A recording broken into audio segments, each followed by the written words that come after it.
여러분, 우리가 매일 먹는 소금 한 꼬집이 사실은 건강 나이 10년을 좌우한다면 믿으시겠습니까? 맛을 내는 양념 정도로만 알았던 소금이 어떤 순간에는 보약이 되고 또 어떤 순간에는 독이 되어 병을 부른다는 사실. 오늘 이 이야기를 들으시면 평생 습관이 송두리째 달라지실 겁니다. 병원에 가면 의사 선생님들이 늘 이렇게 말씀하시죠. 짜게 드시지 마세요. 소금을 줄이셔야 합니다.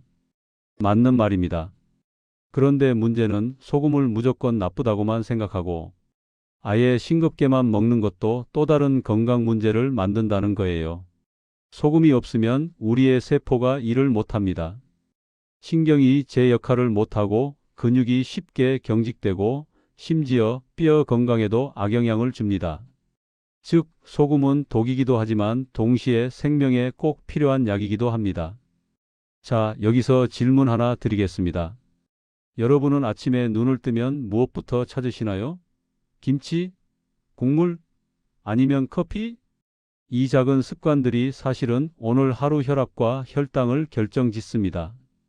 아침 한 숟가락의 소금이 어떤 분께는 피를 맑게 하는 보약이 되고 또 다른 분께는 혈관을 막아버리는 독이 될 수 있습니다. 특히 50대 이후부터는 상황이 완전히 달라집니다. 젊을 땐 소금을 조금 많이 먹어도 몸이 금세 조절해냈습니다. 하지만 나이가 들면 세포가 변하고 신장과 혈관의 기능이 떨어지면서 소금에 훨씬 민감한 몸으로 바뀌게 됩니다. 그래서 똑같은 음식을 먹어도 젊을 때는 괜찮았는데 지금은 금세 붓고 혈압이 치솟고 당 수치까지 흔들리는 거죠. 이건 절대 여러분 의지가 약해서가 아닙니다. 몸 자체가 변했기 때문입니다. 여기서 많은 분들이 궁금해하세요. 그럼 도대체 소금을 어떻게 먹어야 합니까? 줄여야 합니까? 아니면 어떤 소금을 골라야 합니까? 좋은 질문입니다. 오늘 영상에서 그 답을 정확하게 알려드리겠습니다. 우리는 소금을 피할 수 없습니다. 그런데 중요한 건 언제, 얼마나, 어떤 방식으로 먹느냐입니다. 이걸 제대로 알면 지금 여러분이 괴로워하시는 뱃살혈 당붓기 혈압 문제를 동시에 해결할 수 있습니다. 실제로 하루 소금 섭취량을 올바르게 관리한 사람들은 혈압약을 줄이고 붓기가 빠지고 생활 활력이 달라지는 변화를 경험합니다. 그러니 지금부터 절대 화면을 넘기지 마시고 끝까지 지켜봐 주시기 바랍니다. 오늘 이 영상 하나로 여러분은 소금에 대한 평생의 오해를 풀고 건강하게 소금을 다스리는 방법을 알게 되실 겁니다. 우리가 흔히 알고 있는 소금에 대한 이미지는 대부분 부정적입니다. 고혈압의 주범, 혈관 건강의 적이라는 말이 먼저 떠오르죠. 하지만 사실 소금은 우리 몸에서 꼭 필요한 성분이기도 합니다. 문제는 먹지 말아야 할 만큼 나쁜 것도 아니고 무조건 많이 먹어도 되는 것도 아니라는 데 있습니다. 소금의 두 얼굴, 바로 이것이 오늘 이야기의 핵심입니다. 먼저 소금이 하는 중요한 역할부터 살펴보겠습니다. 나트륨은 세포 안팎의 수분을 조절하는 데 핵심적인 역할을 합니다. 물만 많이 마셨는데도 갈증이 잘 해소되지 않는 경험을 해보신 적 있을 겁니다. 그 이유가 바로 나트륨 부족 때문입니다. 나트륨이 있어야 물이 세포 안으로 제대로 흡수되기 때문이죠. 또한 소금은 신경과 근육이 정상적으로 움직이게 하는 전기 신호의 원천입니다. 나트륨이 부족하면 근육이 잘 수축하지 못하고 경련이 생기기도 합니다. 심장 박동조차 이 신호에 의해 유지되기 때문에 소금은 생명 활동에 필수적이라고 할 수 있습니다. 소화 과정에서도 소금은 꼭 필요합니다. 위에서 음식을 분해하는 위산의 중요한 성분이 바로 소금에서 나온 것입니다. 나트륨이 부족하면 소화력이 떨어지고 입맛이 사라지기도 합니다. 이렇게 보면 소금은 단순히 짠맛을 내는 조미료가 아니라 몸이 정상적으로 돌아가기 위해 꼭 필요한 재료인 셈입니다. 그러나 반대로 소금을 과다하게 섭취하면 독이 됩니다. 가장 대표적인 문제는 혈압 상승입니다. 소금이 지나치게 많으면 혈액 속으로 수분이 더 끌려 들어와 혈액량이 늘어나고 그 결과 혈관 벽에 가해지는 압력이 강해집니다. 이것이 바로 고혈압입니다. 고혈압은 증상이 없어 방치하기 쉽지만 결국 뇌졸중이나 심장질환으로 이어질 수 있는 무서운 결과를 불러옵니다. 또한 신장에도 큰 부담을 줍니다. 신장은 여분의 나트륨을 걸러내기 위해 끊임없이 일하게 되는데 장기간 과부하가 쌓이면 결국 기능이 떨어지고 만성 신장 질환으로 발전할 수 있습니다. 뼈에도 영향을 미칩니다. 소금이 과다하면 칼슘이 소변으로 빠져나가면서 골다공증 위험이 커집니다. 특히 50대 이후 여성분들은 이 부분을 꼭 주의해야 합니다. 많은 분들이 겪는 흔한 사례를 떠올려 봅시다. 어떤 분은 김치, 젓갈, 짭짤한 국물 음식을 매일 먹다가 혈압이 갑자기 치솟아 응급실로 실려가는 경우가 있습니다. 반대로 소금을 지나치게 피하다가 힘이 없고 어지럽고 심지어 저나트륨혈증 진단을 받는 분들도 있습니다. 결국 소금은 많아도 문제 없어도 문제인 셈입니다. 균형이 가장 중요한 이유가 여기에 있습니다. 특히 50대 이후에는 젊을 때와 상황이 다릅니다. 같은 양의 소금을 먹어도 세포가 예전처럼 반응하지 않고 신장과 혈관 기능이 약해져 더 민감하게 반응합니다. 그래서 똑같이 먹어도 어떤 날은 얼굴이 붓고 혈압이 오르고 당 수치가 흔들리는 겁니다. 이런 변화를 단순히 나이 탓 혹은 내 의지가 약해서 그렇다고 생각할 필요는 없습니다. 몸의 시스템이 달라졌기 때문에 그에 맞는 관리가 필요한 겁니다. 정리해 보겠습니다. 소금은 약이 되기도 하고 독이 되기도 합니다. 부족하면 세포가 일을 못하고 몸이 무너지고 과하면 혈압과 혈관, 신장이 망가집니다. 우리가 해야 할 일은 단순합니다. 소금을 무조건 피하는 것이 아니라 내 몸에 맞는 적정량을 올바른 방법으로 섭취하는 겁니다. 앞으로 이어질 내용에서는 어떤 소금이 좋은지, 또 아침에 마시는 소금물 같은 방법이 왜 도움이 되는지, 그리고 반드시 지켜야 할 주의사항까지 구체적으로 알려드리겠습니다. 소금은 우리 일상에서 절대 빼놓을 수 없는 존재입니다. 이 작은 알갱이가 어떻게 우리의 건강을 살리고 또 해칠 수 있는지 끝까지 지켜봐 주시기 바랍니다. 소금을 어떻게 먹어야 할지 고민하는 분들이 가장 많이 묻는 질문이 있습니다. 바로 그럼 어떤 소금이 좋은가요? 라는 겁니다.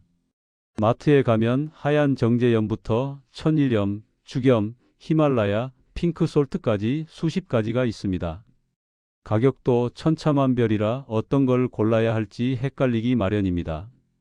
이제 각각의 특징과 장단점을 정리해 드리겠습니다.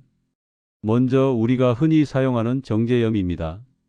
바닷물이나 암염에서 불순물을 제거해 순수한 염화 나트륨만 남긴 소금이죠. 장점은 가격이 싸고 깔끔한 맛이 난다는 겁니다. 하지만 단점은 다른 미네랄 성분이 거의 없다는 점입니다. 말 그대로 짠맛만 있고 건강적인 측면에서는 큰 도움을 기대하기 어렵습니다. 매일 아침 소금물을 이 정제염으로 만든다면 단순히 나트륨만 보충하는 셈이 됩니다. 그렇다면 천일염은 어떨까요?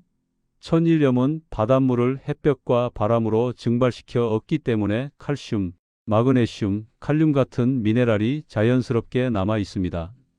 색이 순백색이 아니라 살짝 회색을 띠기도 하고 맛도 단순히 짠맛이 아니라 약간 쓴맛과 감칠맛이 섞여 있습니다. 가격도 비교적 저렴하면서 미네랄이 풍부하기 때문에 건강관리 차원에서는 정제염보다 훨씬 낫다고 할 수 있습니다. 다음은 죽염입니다. 죽염은 천일염을 대나무 통에 넣고 고온에서 여러 번 구워낸 소금입니다. 이 과정에서 불순물이 제거되고 미네랄이 더 농축됩니다. 또한 알칼리성이 강해져서 산성화된 몸을 중화하는 데 도움을 준다고 알려져 있습니다.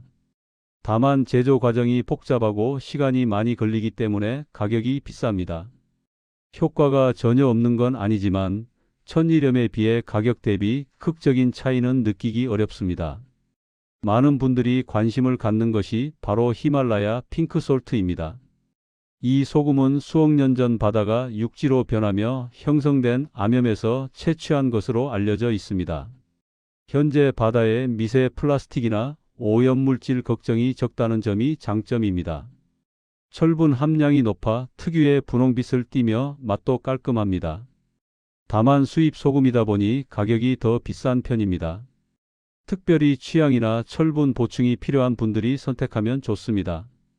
마지막으로 용융소금 같은 가공소금도 있습니다. 천일염을 불로 가열해 불순물을 제거한 형태인데 죽염보다는 제조 과정이 단순하고 가격도 비교적 합리적입니다. 쓴맛이 적고 맛이 깔끔하다는 장점이 있습니다. 정리하면 이렇게 말씀드릴 수 있습니다. 처음 시작하신다면 천일염만 사용해도 충분합니다.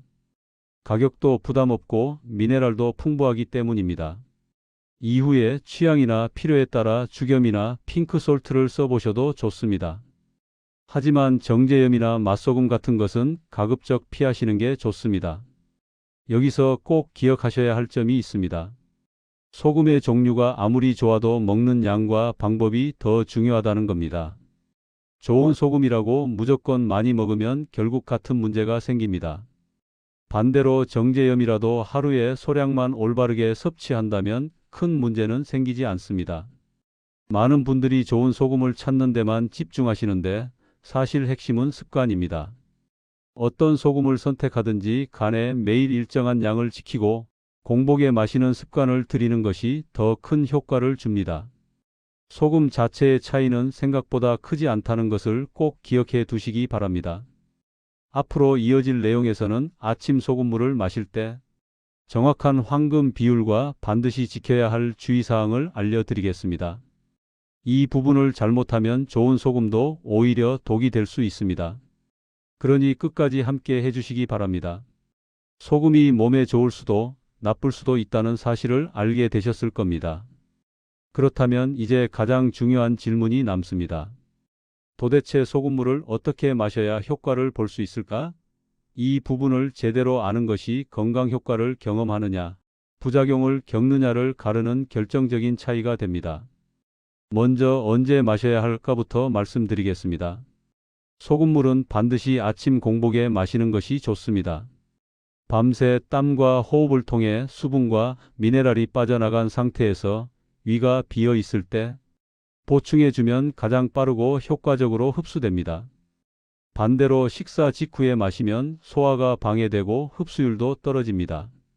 아침에 일어나자마자 한 잔, 이것이 황금 시간대라고 보시면 됩니다. 그렇다면 얼마나 마셔야 할까가 궁금하시겠죠? 보통 종이컵 기준 200ml 정도의 미지근한 물에 소금 한 꼬집 혹은 소금 그라인더로 한두 번 돌린 양이 적당합니다. 중요한 건 맛입니다. 입에 넣었을 때 약간 짭짤한 정도가 가장 이상적입니다. 너무 싱거우면 효과가 약하고 너무 짜면 위에 부담을 줄 수 있습니다.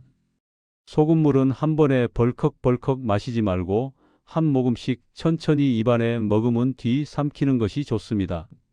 이유는 입안 점막에서도 미네랄이 흡수되기 때문입니다.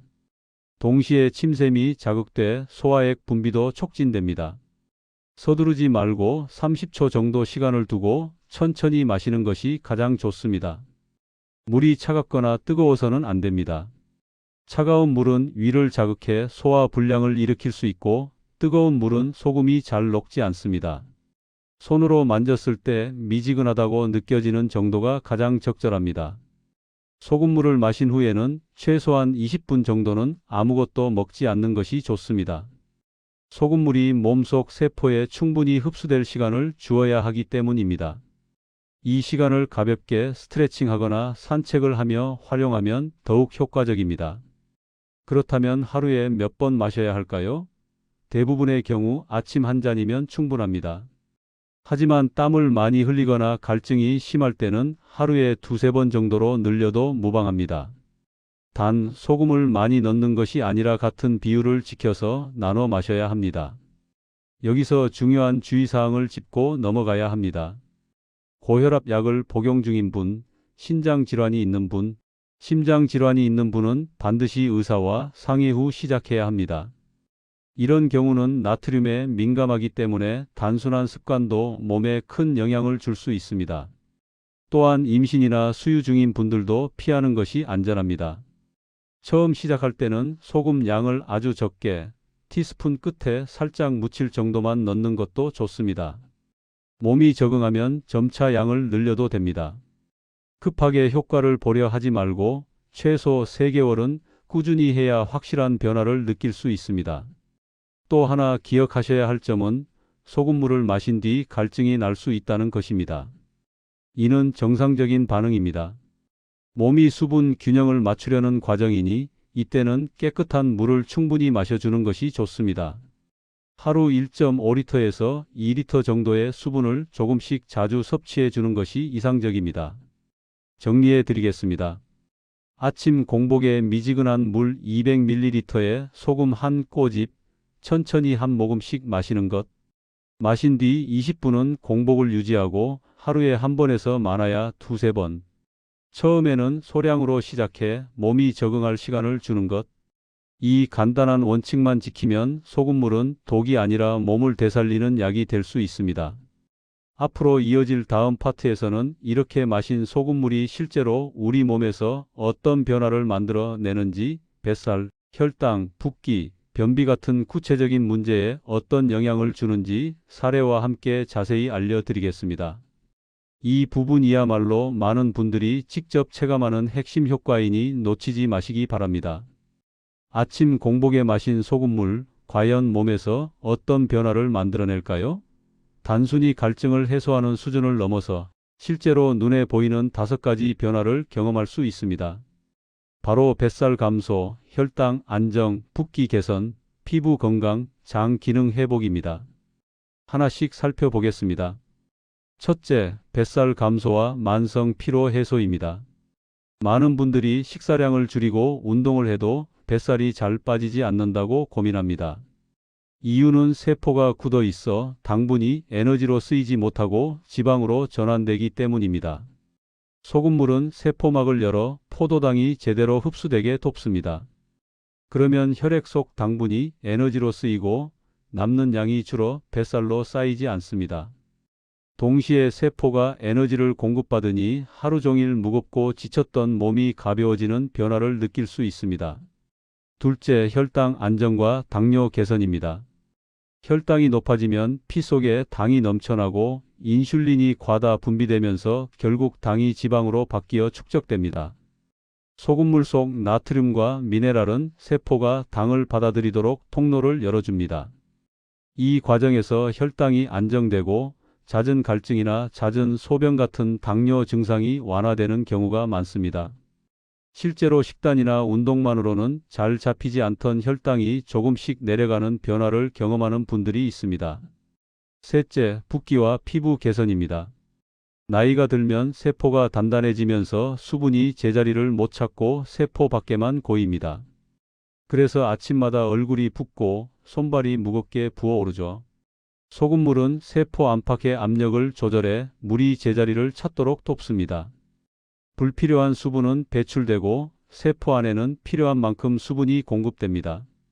그 결과 얼굴 붓기가 줄고 피부가 촉촉해지며 화장이 잘 받는 변화를 느낄 수 있습니다. 몇 주만 지나도 피부가 좋아졌다는 이야기를 듣는 분들이 많습니다. 넷째, 만성 염증 완화와 면역력 강화입니다. 이유 없이 관절이 욱신거리거나 잔병 치레가 잦은 분들이 있습니다. 이는 세포 속 노폐물이 쌓이고 그 찌꺼기를 몸이 공격 대상으로 착각하면서 생기는 만성 염증 때문입니다. 소금물 속 미네랄은 세포를 말랑하게 만들어 노폐물을 배출하게 하고 신선한 영양분과 산소가 세포 안으로 들어가도록 돕습니다. 그 과정에서 염증 수치가 내려가고 면역세포 기능이 강화됩니다. 그래서 감기나 잔병에 덜 걸리고 회복 속도도 빨라집니다. 다섯째, 장 건강과 변비 해소입니다. 나이가 들면 장 운동성이 떨어지고 수분 흡수 능력도 줄어 변이 딱딱해집니다.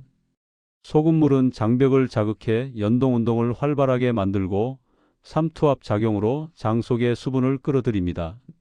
이로 인해 변이 부드러워지고 배출이 쉬워집니다. 몇 년 동안 변비로 고생하던 분들이 소금물을 꾸준히 마신 뒤로 매일 아침 시원하게 본다고 하는 사례가 많습니다. 약에 의존하지 않고도 장 기능이 회복된다는 점에서 의미가 큽니다. 이 5가지 변화는 단순히 겉으로 보이는 현상이 아니라 몸속 세포가 제 역할을 다시 찾으면서 나타나는 결과입니다. 그래서 단기간에 극적인 변화가 나타나지 않더라도 꾸준히 3개월 이상 이어가면 확실히 달라진 몸을 경험할 수 있습니다. 정리해 보겠습니다. 아침 소금물 한 잔이 만들어내는 변화는 단순히 갈증 해소가 아니라 뱃살과 혈당, 붓기, 피부, 장 건강까지 전신에 걸친 효과로 이어집니다. 이런 이유로 많은 사람들이 소금물 습관을 가장 간단하면서도 강력한 건강관리법이라고 부르는 것입니다. 다음 파트에서는 소금물을 시작하기 전에 반드시 알아야 할 주의사항과 어떤 사람들에게는 오히려 위험할 수 있는 경우를 다루겠습니다. 건강은 무엇보다 안전이 우선이기 때문입니다. 끝까지 함께해 주시기 바랍니다. 소금물의 효능이 아무리 좋아도 올바르게 지키지 않으면 오히려 건강을 해칠 수 있습니다. 특히 50대 이후에는 몸의 기능이 예전 같지 않기 때문에 더욱 신중해야 합니다. 지금부터 소금물을 마실 때 반드시 지켜야 할 주의사항과 피해야 하는 경우를 말씀드리겠습니다. 먼저 가장 중요한 것은 기저질환이 있는 분들입니다. 고혈압으로 약을 복용 중이거나 신장 기능에 문제가 있는 분들은 반드시 담당 의사와 상의 후 시작해야 합니다. 나트륨은 혈압과 신장에 직접적인 영향을 주기 때문에 단순한 습관처럼 시작했다가 예상치 못한 부작용을 겪을 수 있습니다. 심장이 약한 분들 역시 주의해야 합니다. 체내 나트륨 농도가 올라가면 체액이 늘어나면서 심장에 부담을 줄 수 있기 때문입니다. 두 번째로 약물 복용과의 간격을 지켜야 합니다. 아침에 일어나자마자 소금물을 마시는 경우 최소 30분 정도 간격을 두고 약을 복용하는 것이 안전합니다. 소금물이 약물 흡수에 영향을 줄 수 있기 때문입니다. 당뇨약, 혈압약, 이뇨제 같은 약을 드시는 분들은 특히 더 조심해야 합니다. 세 번째로는 임신과 수유 시기입니다. 임신 중에는 몸이 붓기 쉬운 상태인데 나트륨이 추가되면 부종이 악화될 수 있습니다. 또한 태아나 모유에도 영향을 줄 수 있기 때문에 임신부와 수유부는 소금물 섭취를 피하는 것이 안전합니다. 네 번째는 섭취 초기의 반응입니다. 소금물을 처음 시작하면 35일 정도 소변이 자주 마려울 수 있습니다. 몸속 불필요한 수분과 노폐물이 빠져나가는 과정이라 자연스러운 반응입니다. 그러나 이 기간 동안은 외출이나 장거리 이동이 있을 때 미리 대비하는 것이 좋습니다. 만약 소금물을 마신 뒤 속이 쓰리거나 메스꺼운 느낌이 든다면 즉시 중단해야 합니다. 소금 농도가 너무 높거나 위산이 과도한 상태일 수 있습니다. 이럴 때는 소금 양을 확 줄이거나 며칠 쉬었다가 다시 소량부터 시작하는 것이 좋습니다. 억지로 계속하면 위에 부담이 쌓일 수 있습니다. 다섯 번째는 몸이 보내는 경고 신호를 무시하지 않는 것입니다. 어지럼증, 두통, 손발에 심한 붓기, 갑작스러운 체중 증가, 가슴 두근거림, 숨참, 소변량의 급격한 감소 같은 증상이 나타난다면 바로 중단해야 합니다. 이는 전해질 불균형이나 나트륨 과잉의 신호일 수 있습니다. 여섯 번째로는 급하게 효과를 바라지 말 것입니다. 어떤 분들은 일주일만 해도 살이 빠지고 혈당이 내려갔다고 이야기합니다. 하지만 모든 몸은 다릅니다. 효과가 더디다고 양을 늘리거나 무리해서 여러 번 마시면 오히려 해로울 수 있습니다. 최소 3개월 이상은 꾸준히 그러나 천천히 몸을 적응시키는 것이 안전합니다. 마지막으로 물 섭취를 함께 해야 한다는 점을 강조하고 싶습니다. 소금물을 마시면 갈증이 날 수 있는데 이것은 몸이 수분 균형을 맞추는 과정입니다. 이때 깨끗한 물을 충분히 마셔야 효과가 극대화됩니다. 하루 1.5리터 정도를 여러 번 나눠서 마시는 것이 좋습니다. 정리해 보겠습니다. 소금물은 분명히 건강에 도움이 되는 습관이 될 수 있지만 모든 사람에게 무조건 맞는 것은 아닙니다. 고혈압, 신장, 심장 질환이 있는 분, 임신 수유 중인 분들은 반드시 전문가와 상의해야 합니다.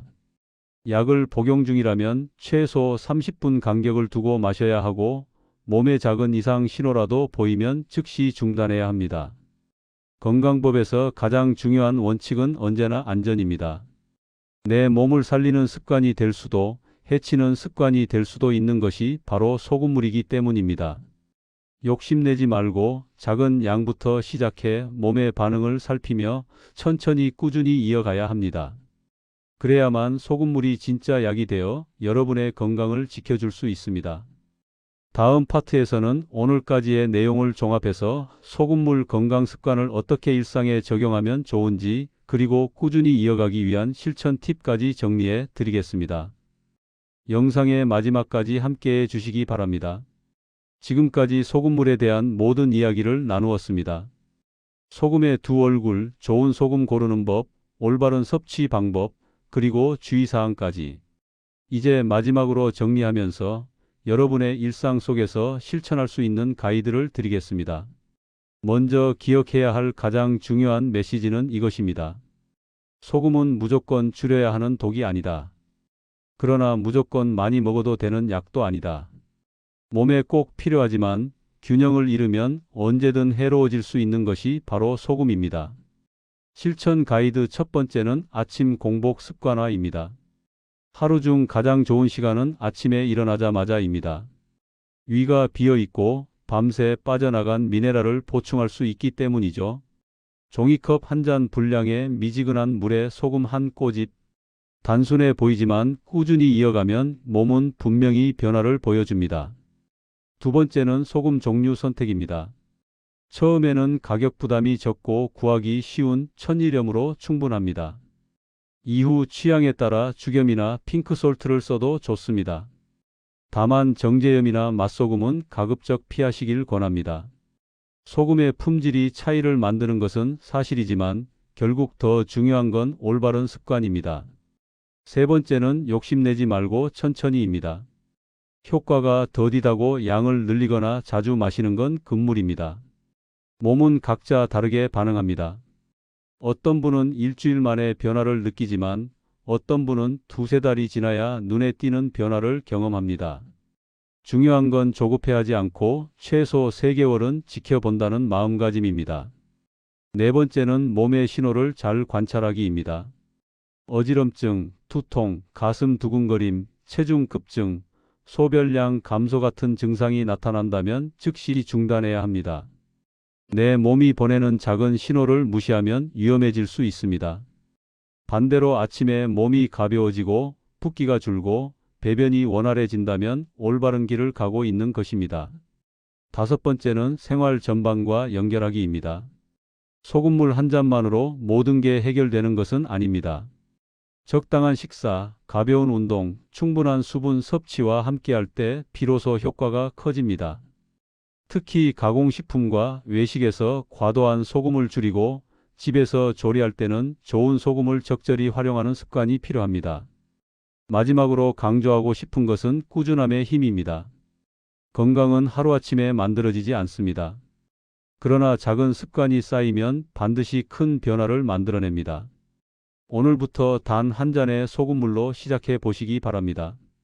처음엔 귀찮고 사소해 보일 수 있지만 몇 달 후에 여러분은 지금과 전혀 다른 몸과 마음을 경험하게 될 겁니다. 이제 소금에 대한 오해는 내려놓으셔도 됩니다. 피할 대상이 아니라 올바르게 다스려야 할 친구라는 사실을 아셨을 겁니다. 소금이 독이 되느냐 약이 되느냐는 결국 우리가 선택하는 방식에 달려 있습니다. 오늘 이 영상을 끝까지 보신 여러분은 이미 절반의 성공을 거두신 겁니다. 이제 남은 절반은 직접 실천하는 것입니다. 내일 아침 물 한 잔에 소금 한 꼬집. 아주 작은 실천이지만 그것이 여러분의 건강을 지키는 가장 강력한 무기가 될 수 있습니다. 여러분 모두 건강하시고 오늘부터 시작하는 이 작은 습관이 앞으로의 삶을 더 가볍고 행복하게 만들어 주길 바랍니다. 감사합니다.